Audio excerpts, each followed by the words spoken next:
to First Take, coming to you live above the Chase River Deck at Pier 17. It is a glorious Friday as we head into the NBA playoffs. And both New York teams are in it. The Lakers looking to repeat as they open up their first-round series against the 2 seed in the West. Coach of the Year, Monty Williams, CP3, Devin Booker. However, LeBron has never lost a first-round series in his career or faced his good friend Chris Paul. On that note, we bring in NBA analyst Monica McNutt gracing your screens. Monica, what's going on, girl? How we doing?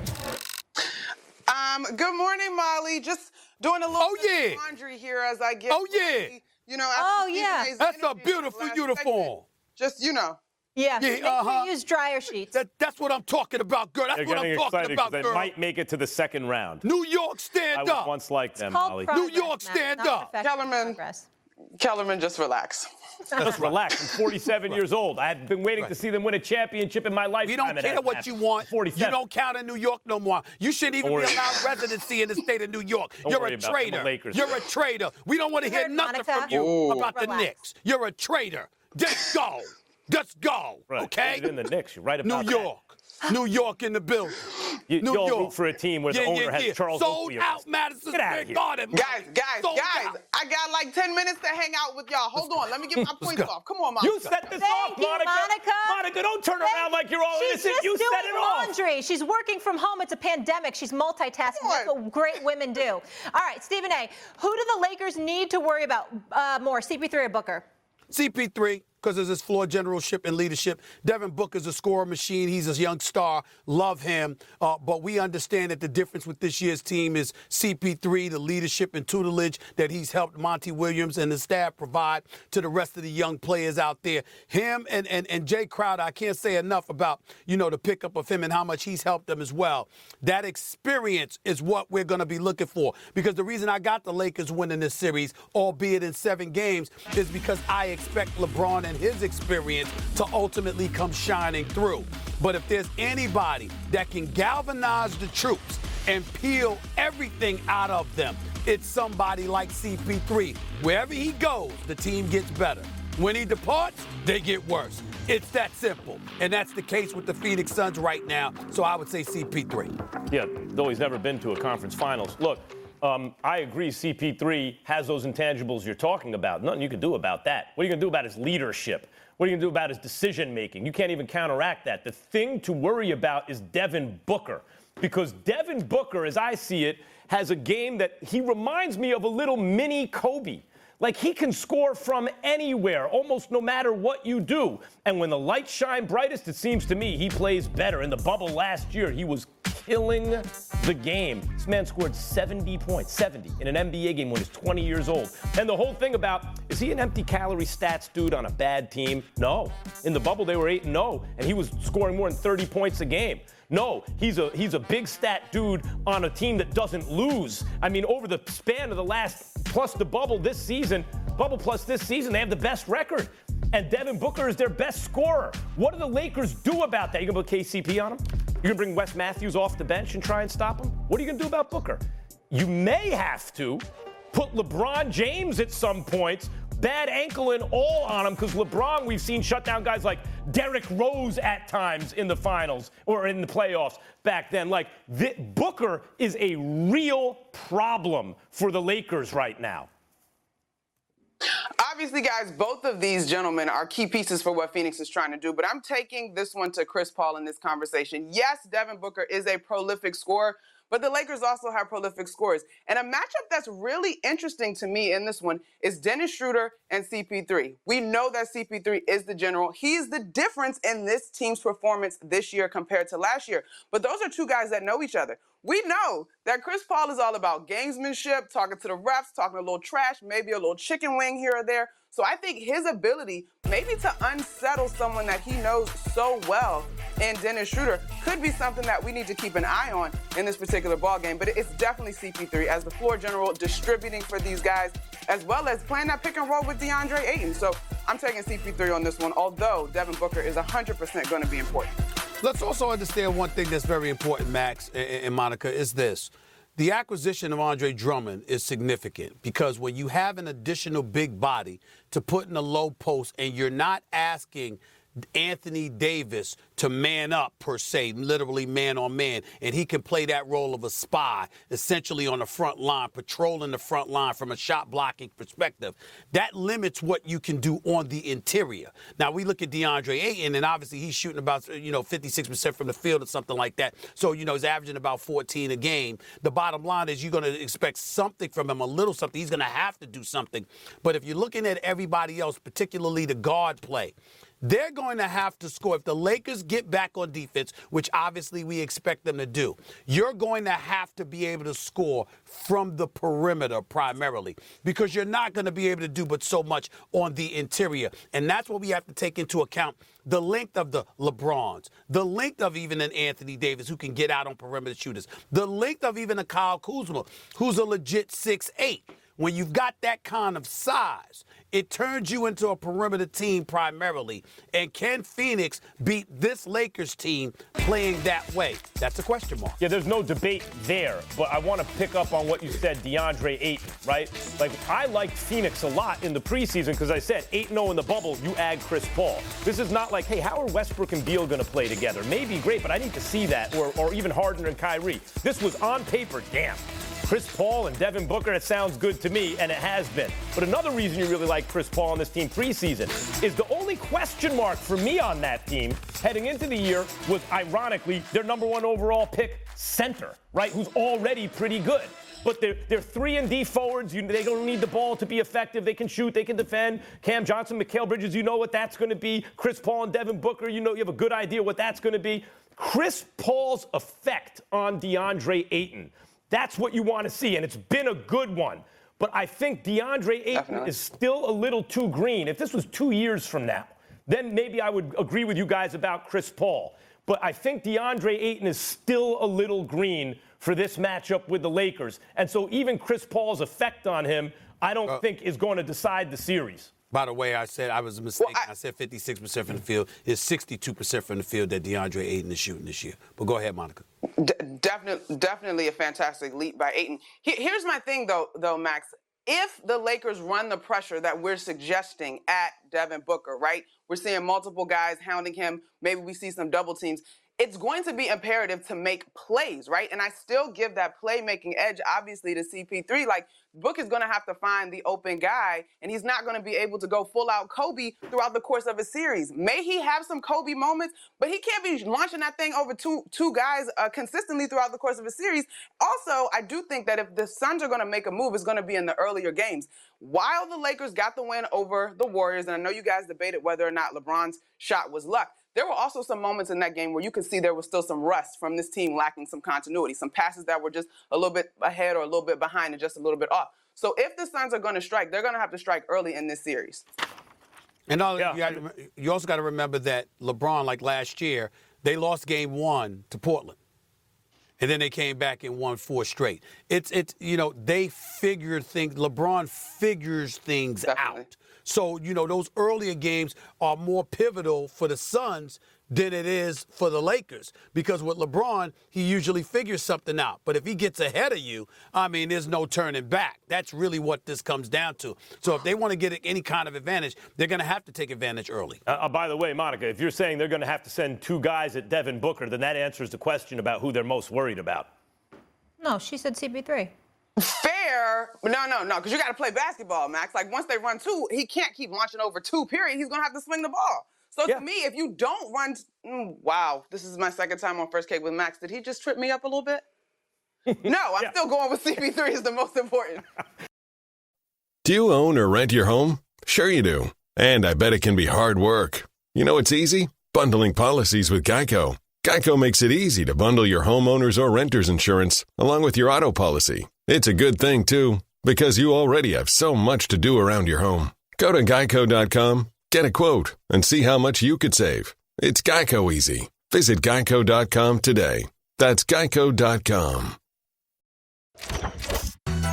The Golden State Warriors will host the Memphis Grizzlies tonight, where the winner will take the 8th seed in the Western Conference. Steph Curry's been on a tear this season and is officially an MVP finalist, but he even can't do this alone. Even he can't do this alone. Rather, Stephen A., who needs to step up and help Steph tonight? I'm going to say it's Andrew Wiggins, and I'm going to base that, Max, purely off of what I saw the other night against the Los Angeles Lakers. We all know that I've been on the record stating that I wouldn't give him away for a box of cookies. That's how I felt about Andrew Wiggins, because to me it wasn't about his talent. He could always play. It was the want-it factor that was so glaringly missing time and time again. He'd have a big game, and then he'd disappear for 5 or 10 games. Or he had some of the most, what I consider some of the most meaningless 18-point per games that I've ever seen in my life. I mean, he'd finish a game with 18 and 20 points, and you barely noticed it, for crying out loud, because it never really came when it really, really mattered. That was not the case the other night. The other night, I watched this guy show up on the court and defend LeBron James a lot, and was all in him. And I give him a lot of credit for that. Plus, he put up 21 points. Plus, he shot decently enough from the field. And I look at him, his size, his athleticism, he could do some things. Andrew Wiggins, if he really, really committed himself, I think he can average 25 a game and be a secondary offensive option. I'm saying for the purposes of tonight, that's exactly what he needs to do for one more night. He needs to go out there and put up 20 plus. He needs to help defend, whether it's John Morant or Dylan or anybody else. I think that's what he needs to do. And I think I'm going to give him a shot at doing it. I believe he is going to do it, and he is going to help Golden State win tonight's game, because it's going to be real tough to beat Memphis. The answer is Draymond Green. I know why you say Wiggins, because when we say help Steph, what are we really talking about? Like, our minds immediately go to offense. But even as you pointed out, Draymond's going to have to score. He's even there. He's going to have to contribute there in some kind of way. But defensively, he was so good in the first play-in. Stephen A., just like the Lakers' size that you referred to in our last segment was obvious, right? The Lakers' size kept them in the game when they weren't executing on offense, and Golden State was. And what counteracted the Lakers' size, I think more than anything on the Golden State defensive side of things, was Draymond Green. He is I keep saying Ben Simmons is the best defensive player in the world, and I believe that. And then I think about Gobert and Embiid, and too often I leave Draymond off that because he's not so young anymore, but he is definitely deserving of that kind of consideration. And he's going to have to do that because Stephen A., in the play-in game, Grizzlies-Spurs, who was the most important offensive piece on the Grizzlies? John Morant. What's that? What are you talking about? Who's the most important offensive piece? No, John Morant was not the most important offensive piece on the Grizzlies. The center was the most important. Well, Valanciunas had 23 and 23. I get that. Was a load down low. Right. And Draymond is going to have to do a job on him, or they're not going to win.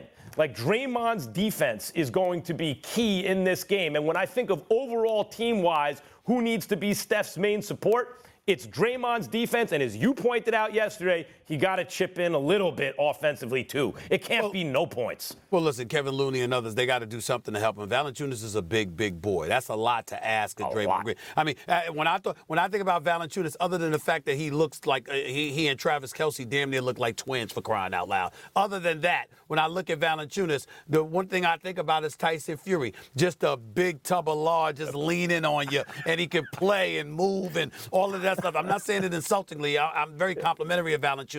I like him a lot. He's just a load. But he's a load. But I will tell you this. Here's the one thing I do want to say about Draymond Green, because I love the brother. You cannot go scoreless. And I said this before. You cannot go scoreless like he did the other night. And this is the thing. As we watch him with this three-point shooting, Max, because they leave him open now, over the last several years, 3 years and counting, he's at 28, 27.9, and this year at 27%. He's teammates with two of the greatest shooters that has ever played this game. Yeah. And I'm going like this. Look, man, you got everything else. You defend. You're smart as a whip. His basketball IQ is off the charts. He's an elite defender. He's a great point forward, a great assist provider. His chemistry with Steph Curry is spectacular to see. All of those things are true. But you got to Steph Curry and Klay Thompson, they got to get Dre on the court and help him make some of those threes, man. They got to work with him. Because let me tell you something. Next year, they going to the conference finals. And God help the basketball world. I don't give a damn if you got Kyrie, KD, and James Harden. God help the basketball world if Draymond Green gets a jump shot. Right. Well, here's the thing. If he gets any kind of jump shot with Klay and Steph.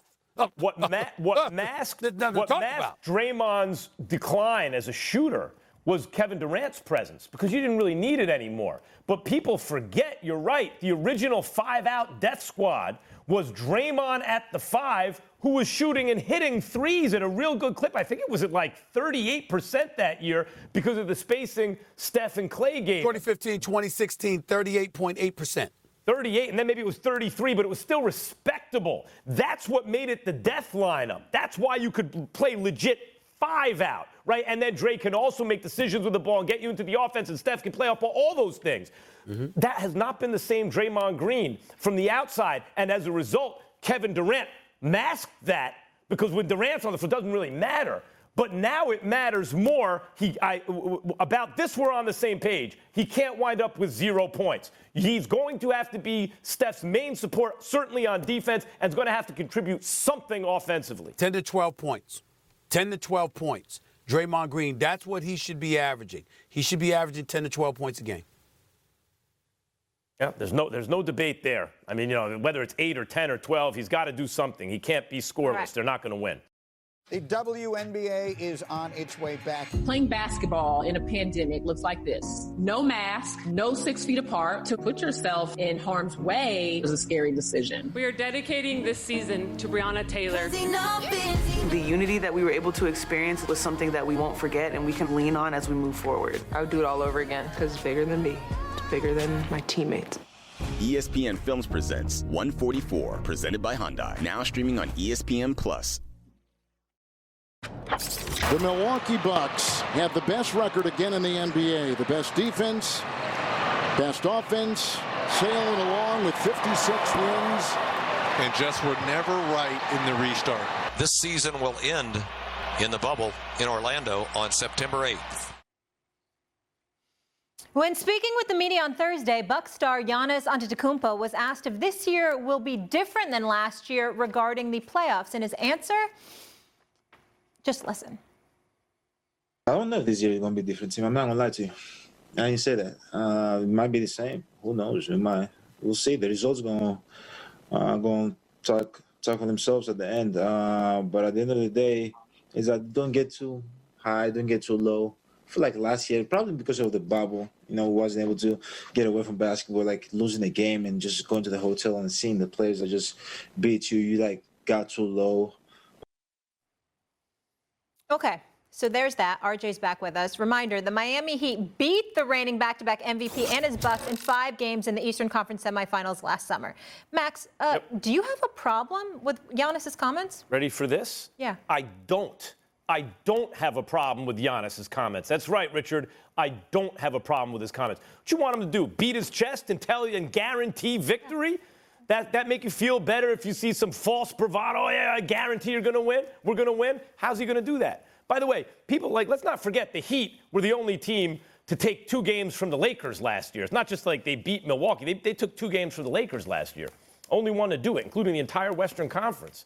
No, he's not being what I see from Giannis is not someone who's insecure or scared or lacks leadership or anything, maybe as defined by many who always want to see someone talk like MJ or Kobe or Larry Bird or someone, right?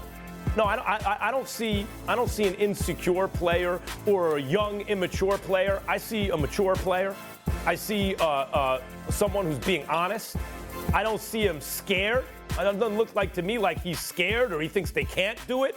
But he ain't going to guarantee you victory. How can he? Especially what's happened in the playoffs the last couple of years. I see someone who's more focused, to me, I read that as more focused on process. You can't guarantee result, but you can focus on the process. No, not everybody has to be built the same way. Not everyone has to give, we in the media, us in the media, the sound bite we're looking here. Wait a minute. Does that sound like Kobe Bryant? No, not everyone has to do that. And I hear a dude who's being real, who, by the way, has real chances, and I would favor against the Heat. And if you asked Giannis, who do you think is going to win? I'm sure he would say, I think it's us. I hope it's us. But he's not going to beat his chest to do what we want to see him do. I got no problem with it. Well, first of all, I would appreciate it if you would stop reminding us that last year's NBA Finals was between L.A. and Miami. In my career, I have always dreamed of that matchup for obvious reasons. And the fact that they played against each other during the pandemic when people were not in attendance and it had to be in a bubble in Orlando, Florida, instead of La La in South Beach is still something that hurts me to my core. Having said all of that, I definitely do have a problem with Giannis's comments. And here's the reason why. You're Giannis. You're the reigning two-time league MVP who came up short not once or twice in the last 2 seasons from getting out of the Eastern Conference. You had a 2-0 lead in the conference finals against Kawhi and the Toronto Raptors and got blitzed 4 straight. Last year, bubble play or no bubble play, you didn't just lose, you lost in 5. You got taken out in 5 games. I'm sorry, that matters. And when that is the backdrop, when that is the last time we've seen you in the postseason, and then you turn around and you're talking about, well, I don't know if we're going to win it. Oh, hell no. You got your $245 million contract extension, well-deserved, by the way, from Milwaukee in the offseason. They go out and they get you Drew Holiday. If one of the executives knew how to keep their mouth shut, they would have had Bogdanovich as well. You acquired P.J. Tucker. You still kept Chris Middleton. I'm sorry. I know we looking at Brooklyn, but in all honesty, Brooklyn is the only excuse Giannis should have for not winning a chip. That should be the only thing we should be able to point to, because LeBron and AD ain't 100%. The only thing we should be able to point to is Brooklyn as a reason you didn't win at all. So I don't want to hear about, we might lose to Miami in the first round. Damn it, you better not. You better not. God, Stephen A. just preaching the gospel out here. My God, I couldn't have said it better myself. Giannis is coming off one of the best 3-year runs we've ever seen in NBA history. You're talking about best record in the league, best record in the conference, one of 3 players to win the MVP and Defensive Player of the Year, one of the few players in league history to win back-to-back MVPs. Hey, maybe we give you a pass on the bubble. Maybe we give you a pass because you guys were just starting to develop 2 years ago when you had the 2-0 lead in the conference finals. But now when you have more pieces, when you have a better team, and I'm not even worried about your record because, you guys finished, top 3, right, where you're supposed to. Ultimately, when you look at that, they all went into this season like, hey, we're going to try some different things defensively. We're going to try some different things offensively. We need to be able to be more versatile. And this is the comment that you make. This is the comment that you make going into this postseason run. That, I'm sorry, doesn't breed confidence. I don't need MJ. I don't need Kobe. I've played with silent masters, Jason Kidd, Steph Curry, Tim Duncan. I've played with guys that let their game do the talking. I don't need bravado, but I do need my leader, one of the great players in NBA history, to come up with a little bit more than like, hey, we can lose to him again. Yes, everyone knows anybody can lose to anybody, but the confidence that you need to exude as a player with this type of talent, you haven't seen many statements like that from players of his caliber in NBA history, Max. NBA history, you haven't heard anything like that. Richard, not everyone has to be built the same way. A lot of it's the way it's delivered. A lot of it is like when you look at the guy, you sizing him up. Did I see someone who lacked confidence or seemed insecure or anything like that? No, it did. He did not come off that way to me. He was asked a question. He gave you a direct answer. And by the way, the Bucks did improve the team. Not as much as the Sixers improved their team. Not as much as the Nets improved their team. That, the Bucks, to me, on paper, do not look like one of the 2 best teams in the conference. I'm being honest. Well, Max, first of all, can we stop acting like we ready to handcuff him and throw him in jail? We're saying we disagree with the damn comments, okay? Let's pump the brakes here. That's all we're saying. We're saying that we don't necessarily like those comments, and here's the reason why. We talked about Harden and KD and Kyrie and how prolific this offense is, even though they've only played 8 games together. They would happen to be the number 2 offense in the NBA. Do you know who number 1 is? That would happen to be the Milwaukee Bucks, with Giannis averaging 28 and 11, with Chris Middleton averaging 20 and shooting nearly 40% from three-point range, along with guys like DiVincenzo, Drew Holiday. PJ Tucker is even shooting 39.4% from three-point range. When you look at the Milwaukee Bucks, now, Max, if he made this statement, even though we wouldn't like it, and you were about to go up against the Brooklyn Nets, I feel you. But when the statement is made about a first-round series against the team that bounced you out in 5 games, the last time we saw you, again, we ain't cuffing you and throwing you in prison. We're simply saying, yo, man, that ain't what we trying to hear. Not from a reigning 2-time league MVP. That's all we're saying. He's not trying to tell us what we want to hear. That's not what he's there doing. We know this. We know this, and we ain't trying to do nothing. We just say we don't like it. Did he sound insecure to you? Is that how he sounded to you? Did he sound scared? No, but it's not about him sounding insecure, Max. It's about the energy that he is putting out to his teammates, to the organization, to the fan base. It's not a matter of like whether Giannis had 50 against the Brooklyn Nets. We know this man can play. We know this man can ball. And look, the only reason, like when you say we don't need a Kobe or an MJ, we don't need him to be that. But we do want him to be great. He has established that he wants to be great. And I'm not saying, like, look, everybody makes statements. Everybody says stuff. Like, look, LeBron James called Steph Curry the MVP before they play against him. Was he setting up something, or was he just kind of buttering him up so he wouldn't be as fired up? Who knows? There are tactical things that you can say vocally, whether it's to calm down something or to perk people up. Guys. At the end of the day, when a person has had this type of 3-year stretch, you got to show here's some the problem, confidence. Richard.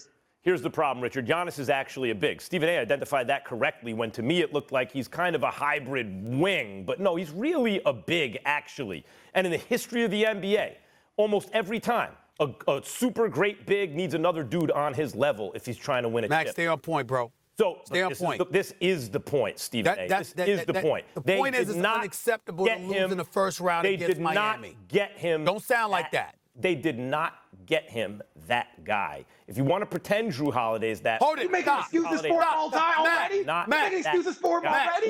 Max, yeah. Is there any excuse? I got a simple question. Is there any excuse whatsoever for the Milwaukee Bucks to lose to the Miami Heat in the first round? Is there an excuse? Yeah, if Miami's better. Miami could make a run. Yeah. That's right. I got my look. Unless you think Miami can't make a run. Look. Anybody can beat. Look, I'm with you, Steve. I'm with you, Stephen A. Look. Anybody can beat anybody. I get what you're saying, Mac. Yes, but they're the defending Eastern Conference champ, and they exceeded expectations. At some point in time, we can start holding Giannis, not only just the positive side, but the negative side. The same way we talk about James Harden, Kevin Durant, LeBron James, the same way we talk about the way we want them to be leaders. Let me ask you something. Okay, hold on. If we're going to talk about that, if that was James Harden, if that was Kevin Durant, if that was Steph Curry, if that was LeBron James, that's the point. Excuse me. I'm listening every day to Stephen A. telling me that Chris Paul deserves MVP consideration. Chris Paul's an all-time great. He's one of the greatest point guards ever. Chris Paul never been past the second round. That's Chris Paul's playing time out. Chris Paul's listened to you. No, time out. Chris Paul's playing the defending Western Conference champions who are a low seed. If they do it, if he gets bumped out by the Lakers, is there an excuse? Excuse me. He's 6 feet, could barely touch now you're going to bring up height? Tough if you're short. You're playing basketball. Max, I swear to God, Molly, I swear to God, I'm going to ask for another how tall vacation. you are? I can't listen to you with your ignorant self-taught basketball. I can't believe that you would sit up there and try to hold the same level of responsibility to a 6-foot point guard compared to a 6'11". Shaq is 7 inches taller than Michael Jordan. You hold Jordan to a higher standard. What are you talking about?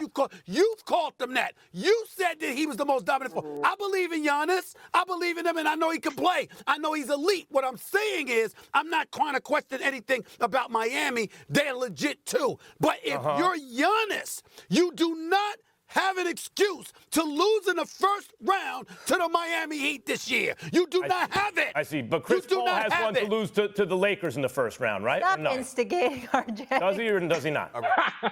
Okay. All right. No, because he's 6 feet. All right. I really am disgusted. He's an MVP, but he can't lose. But Giannis is different. I'm just so disgusted I have to talk basketball with you. I should be paid extra for it. Hi, Molly. I really should. Hi, Molly. I really should.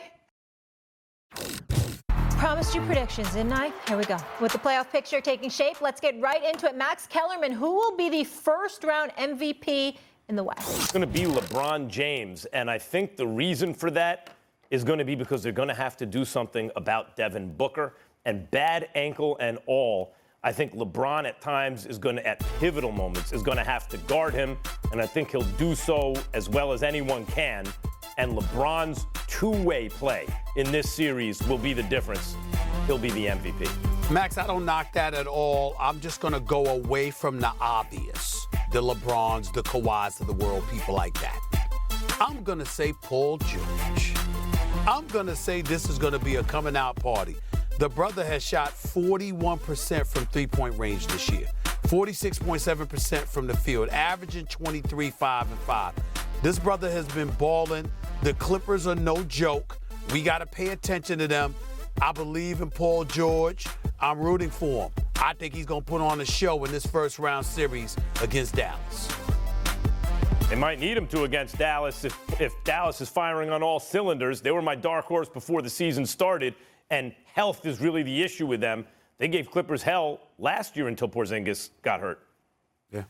All right, let's stay close to this topic and talk about the Eastern Conference. So, Stephen A., who do you think will be the breakout first-round star in the East?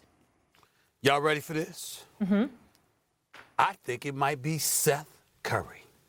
Oh, did you say Steph or Seth? I said Seth. Oh, Seth Curry. Listen, doesn't shoot that much game.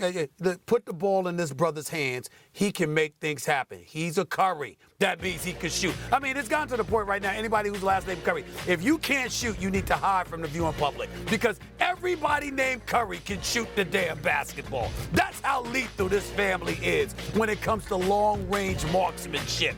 And Seth Curry is that guy. And if you're the Washington Wizards, obviously Joel Embiid is a monster. You got to deal with him. Tobias Harris, you got to pay attention to him as well. Okay, you got all of that. And the guards are going to have to actually go down and help in the low post in terms of, you know what, when you got guys and Embiid is fronting them, you're going to have to get some help from the perimeter to come and offset. He's going to be kicking it out to folks, primarily somebody like Seth Curry, who I believe has the potential to light things up. I'm going to say Seth Curry. I think it's a pretty good pick. By the way, Seth Curry shoots about 10 times a game, 5 times from 3, and hits it at 45%. Whatever you want to say about Ben Simmons, he creates a lot of open looks. Danny Green's, that team is tough. Daryl Morey did a great job. My pick is going to be, again, we're going at Doc Rivers, of course. My pick, I'm going to go away from, we're talking about breakout stars, so guys who aren't really on the radar right now but could play a pivotal role, Dante DiVincenzo, who's shooting the ball better now, who has a history, his whole career, in college too. When the lights shine brightest, he plays best. He's a winning kind of player. And I think given his role in that backcourt, given the other players on the team and the help that they are going to need against the Heat, the help that Giannis, who we just debated, is going to need, I think DiVincenzo is a guy likely to step up and have much more attention on him after the first round than right now. All right. Plays like that, they should beat Miami. Yep. Mm-hmm. Let's talk narratives here. We love talking narratives on the show. Max, who's the player with the biggest chance to change their narrative this postseason? James Harden. The answer is James Harden, because I believe that when my eyes were on James Harden this year, regular season, I thought, that looks like the best player in basketball to me, but we all know the story in the playoffs. We all know his postseason woes, especially when it gets tight, late in games, game 7s or games on the road that they can steal. He's choked. Too often he's choked. Hasn't played up to his normally extremely high standard. But this time, Stephen A., you don't have to worry about scoring 50 points to win. He's got weapons like KD and Kyrie. I mentioned Joe Harris going to be wide open the whole time. I believe that James Harden is going to be Finals MVP this year. That's my prediction. And I think that will change the narrative about him. In fact, if he does do that, the question will be, after these finals are over, who's the best player in basketball? And if Harden does what I think he can do on this squad, it ain't going to be, well, LeBron has the undisputed throne. That's how highly I think of Harden's chances in these playoffs. He is obviously the guy that makes that team go, running D'Antoni's system. D'Antoni got Steve Nash as his boss right now, and James Harden still is his point guard. But with the weapons they have, we've seen Harden's success. When he doesn't play, they don't win. When he plays, they never lose. Answer is James Harden. Let me tell you why you're wrong about this. And when you bring up Harden, first of all, I don't believe he chokes the way that you say. That's number one. But number two, I'm going to tell you why I think you're wrong. Because of the role he's playing this year with Brooklyn. The fact that he is basically the floor general and he patrols the offense and he's distributing the basketball just as much as he's shooting the basketball. The onus is no longer on him the way that it was in Houston, where he was averaging 30 a game for 3 consecutive seasons. That's not where he's at now.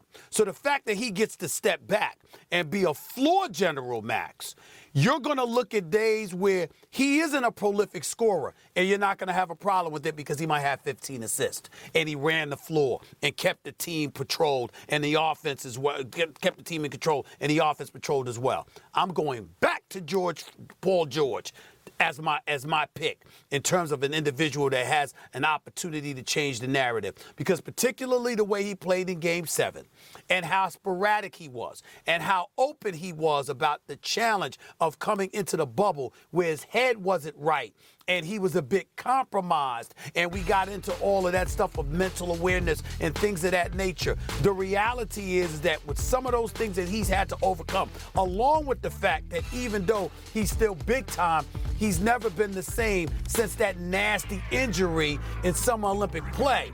The bottom line is, when you look at him now, the season that he's averaging, 23, 6, and 5, 46.7% shooting, 41% from three-point range. And whether he doesn't need help, but he's got it now with Rondo as a legit, quintessential point guard. Of course, Patrick Beverly can defend and all of that stuff. But him doing what he's capable of doing, if Kawhi is Kawhi and Paul George takes over and is doing his thing, the Clippers could win the chip. We all know that. And that's why I say Paul George has a chance to change the narrative. If the question for me was other than Harden, I would agree. Paul George is my second pick. But let me tell you why I believe it's Harden. Because what you said about he doesn't have to score 30, 35 points a game, let's not forget, Harden's averaged over 30 points with a ton of assists and rebounds, over the course of a season, right? But he doesn't have to do that, and people recognize that. But I'll tell you what he could do easily, average a triple-double with more than 20 points for the entire playoffs, including the finals. And let me tell you what the difference is to me. Paul George can overcome, he's not a playoff performer. Yes, that's a huge narrative for him to change, and they could win if he can do that. But James Harden, there's more at stake. James Harden can not only change the narrative about him choking in the playoffs, or however you want to say it, Stephen A., doing less than he normally does in the playoffs, his team not winning a championship in the playoffs. He can not only turn that around, but right now most people consider him the second best player on his own team. What I'm saying is by the end of these finals, I think James Harden has a chance to take at least a piece of the crown from LeBron, to where by the end of when the dust settles, we're like, I don't know if LeBron doesn't have it anymore, but there's a dispute to the throne. That's how I think Harden can change the narrative. That's an enormous narrative. If Harden drops 25 and like 8 or 9 assists or whatever, but Kyrie drops 40 and KD drops 40, bottom line is they win, and we're talking about them as a team. He's not going to be hurt, and the narrative ain't going to elevate exponentially. Paul George is an entirely different ball game because he's the guy that needs to help Kawhi Leonard in everybody's eyes. But even if you're right. But even if he does help, I wouldn't think he'd have a better series than Kawhi Leonard. It'll still if Paul George really helps and Kawhi's Finals MVP, Guys, and he real gets all quick. Heard mine. Before we get out of here, it's time for some more quick takes. NBA playoffs edition. Max Kellerman, Mavs Clippers in the first round. Who you got? Clippers, but not easy. The Mavericks, they only lost last year because Porzingis got tossed, right? Before in that one game and then got hurt. Otherwise, they were the better team. So I think they've gotten better because of Rondo, but they're going to need it. That's a tough series. Clippers in 6. Stephen A. Smith. Go ahead. Go ahead, Stephen A. My bad. Clippers in 6, just like last year. Okay. Stephen A. Nets, Celtics. Nets sweep, 4-0. Nets in 3. All right. Max, Wizards, 6. No, not even a reaction. Nets in 3. Get it? All right, anyway. Wizards, Sixers, Max. Sixers got too much. You know, Stephen A. mentioned Seth Curry. There's Danny Green. There's got like Thibault is an elite defender. They got elite defenders and three-point shooters everywhere you look. 2 dudes ain't beating that team. Sixers in 5. I have Sixers in 5 as well. I'll show Westbrook and Beal the respect to say they'll get you 1, but they're going home in 5. Okay. Lastly here, we'll start with you, Stephen A. Lakers, Suns. 7, Lakers. It'll take 7 games, but they'll go back to Phoenix for a Game 7, and that's where they will win. Yeah, hate to say it, but we agree. Lakers in 7 in a nail-biting series, a really tough series that I think turns on, like when the Lakers eventually realize they got to stop Devin Booker. That may be LeBron's job. I think he may have to pull out some real defensive heroics in this series. Lakers in 7 and close in a nail-biter. Stephen A., take me home here. What are you most looking forward to this weekend? Because we got a ton of good NBA. What am I most looking forward to? Yeah. I mean, the Knicks. That's what the hell I'm looking forward to. New York, stand up. New York, stand up. Orange and blue skies, baby. You're going to see people packing the streets of New York City. Not Brooklyn, not Atlantic Avenue. You're going to see them packing Madison Square Garden all over the city. Orange and blue skies everywhere. The Knicks have returned to relevancy, and we're ecstatic about it. A sold-out Madison Square Garden. The house is being packed. We don't care what Governor Cuomo or anybody else has to say. You feel free to come on, too. Join the party, baby. The Knicks. New York, stand up. The answer is the Nets. New York, I can't wait to see the greatest offense of all time. New York, stand up. Brooklyn. He don't even have a team. Forget him.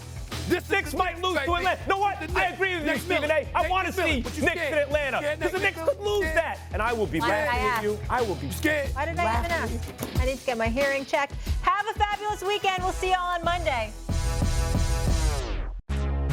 Hey, what's up, everybody? This is LZ Granderson here to tell you about my new podcast from ABC Audio called Life Out Loud.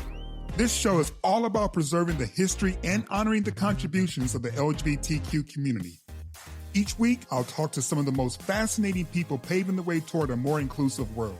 We're kicking off Pride Month with a 2-episode premiere on June 1st. New episodes would drop every Thursday, so check out Life Out Loud with me, LZ Granderson, wherever you get your podcasts.